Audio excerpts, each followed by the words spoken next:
You don't want to give ammunition to the other side. So what you do in the end is you don't criticize your own side anymore. You just affirm the rightness of your side. And that leads to a great deal of conformity, and it will end up being a very boring culture. I fear that we're in a period of very timid, conformist culture in the arts as well as intellectual life. Ian, I wanted to ask you about the New York Review of Books, where you were editor until September of 2018 and stepped down amidst some controversy after publishing John Gomeshi, a piece, the Canadian personality who was accused of sexual impropriety, and wrote somewhat in his own defense under your editorship. And that created a firestorm. Yes, well, of course, I wasn't accused of sexual impropriety or anything like that myself, which made it a rather unusual case. The reason that I decided to publish that article was not because I wanted to defend him or defend what he may or may not have done. That was a question of the law courts, and rightly or wrongly, he was found not guilty. My interest really in it was the nature of punishment by public opinion. What happens to people whose alleged misdeeds are not punished by law, in fact, are found not guilty, but then there's another punishment, which is a social punishment, of disgrace, of losing your livelihood, etc., etc. And I was interested in that issue and wanted people to discuss it and have a debate about it. So I thought a personal account of what it feels like to be subject to punishment by public opinion would be interesting. Again, it was not to excuse or defend what he'd done. And I think the issue there was, my critics, was not the merit of his arguments or the literary value of the piece or anything like that. It was that it was felt that a person like that who was disgraced should not have a platform, especially not in a sort of liberal left literary magazine, to give their account.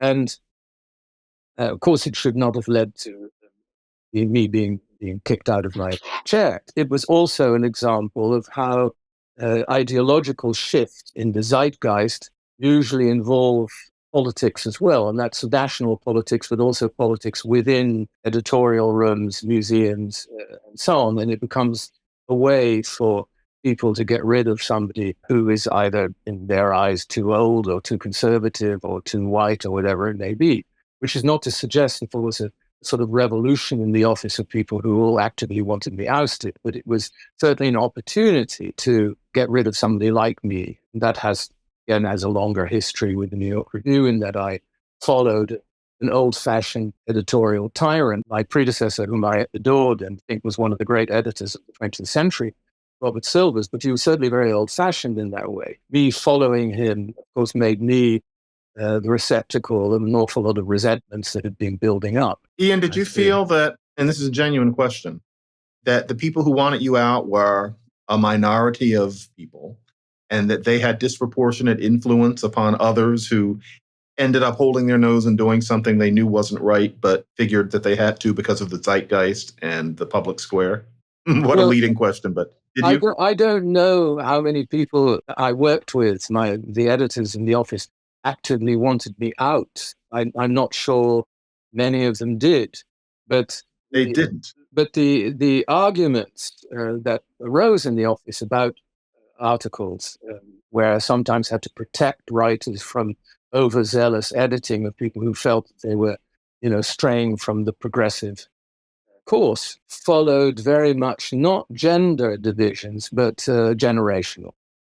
And those over 40, or certainly over 50, were on the whole entirely on my side, and, shook their heads and rolled their eyes. But in the end, when it came to a crunch, preferred to examine their shoes rather than to speak up. See, that's the kind of thing that makes me so angry about these sorts of things, when it isn't even real. It's that kind of religion that made me write woke racism in one bourbon-fueled 6 weeks, 3 summers ago. Because I just bourbon-fueled. This is, it was bullet bourbon. This is really an excrescence, is what I thought. This just isn't fair because most of the people in question doing these things don't even believe it themselves. Yeah, I just wondered if that is what No, had I happened. entirely agree. And what was most shocking to me, this goes beyond the New York Review itself. It's not so much the zealotry. We know that there's zealotry. We know that there are zealots. We know why some people, for whatever psychological reasons, become zealots. What is much more shocking is the cowardice of people who know better and should stand up for it. And there's an awful lot of that kind of cowardice around. And you see this in so many different countries and so many different periods of history and so on. I mean, this is not at all unique to our time. But people are fearful. And the number of people, let's say, in the early 30s in Germany that really stuck their necks out, of course, very small, even though many people would not have agreed with anything that the Nazis were doing. And that was a much more dangerous situation than we're having today. Most people don't want to fight, and I completely understand that. Most people figure that their priority is their dear ones and their livelihood. That is completely natural. But that's just the thing. It's one thing to not want to stick your head out in Germany in 1934. It's another thing to not want to stick your neck out when it's about whether or not Ian Buruma should edit a very prestigious journal or any number of other things, where it seems to me that the stakes are lower and it's really just a matter of will you be popular often. For some people, they're not afraid they're going to lose their job. It's just, are they going to be able to stand tall near the water cooler? Well, and I consider that petty. Well, it goes further than that. I mean, then once that happens to you, people become afraid of contagion. So they'll shy away from, not socially at all in my case, but professionally. They'll shy away from you because they don't want to be associated with it, just because it could possibly then taint them. And I mean, there is perhaps a certain an American aspect to this. My uncle was a film director and made films in Hollywood as well, as although he was British. And he always used to say that when you have a success in America, you're king. Everybody just will want to serve you in any way they can. Once you have a failure, suddenly the telephone stops ringing. Suddenly doors close. Suddenly people won't take meetings anymore, and so on. In a very, very, very, very mild way, I certainly experienced something like that. You know, there is a certain logic to this behavior that you're describing, in that if a boycott is going to work, a social constraint requiring conformity to some norm or some pattern of behavior, if it's going to work, you can't just sanction violators. You have to also sanction the people who don't sanction the violators. You have to close the circle. It's a bit like not crossing the picket line. I'm not on strike myself, but I'm not going to cross the picket line because I don't want to seem to be afoul of the general norm of labor power and whatever.